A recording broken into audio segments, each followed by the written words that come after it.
Bonjour à toutes et à tous. Je suis devant mon citronnier ici au jardin de l'abbaye de Valsainte. Alors comme vous voyez, il est dehors, on est pourtant à 600 mètres d'altitude et pour l'instant, eh bien, il n'est pas rentré à l'intérieur. Il y a à proximité une salle très lumineuse qui pourrait lui convenir, mais il est beaucoup mieux dehors dans la mesure du possible, bien évidemment avec une limite température basse qui doit se situer autour de -5 degrés.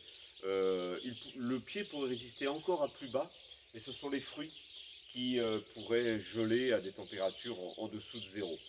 Dehors, il bénéficie d'une bien meilleure hygrométrie. Le fait de le rentrer à l'intérieur n'est pas une condition idéale.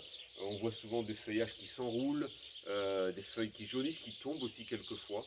On a dehors des conditions bien plus satisfaisantes et il faut les laisser dehors dans la mesure du possible. Donc bien protégé avec un mur, protégé aussi du vent, puisque le vent, le mistral, notamment le vent du nord, n'est évidemment pas l'ami des citronniers.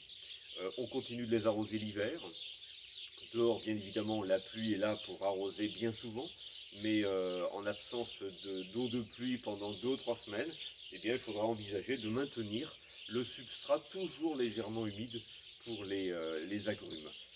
Pas de fertilisation à cette époque de l'année. On reprendra des fertilisations régulières justement quand c'est dans un pot à partir du mois de mars, avec notamment un petit apport d'azote dès le printemps. Et puis une opération de taille qui interviendra là aussi au mois de mars. On aura d'ailleurs fini de récolter les quelques citrons qui sont dessus. Et on lui redonnera une forme.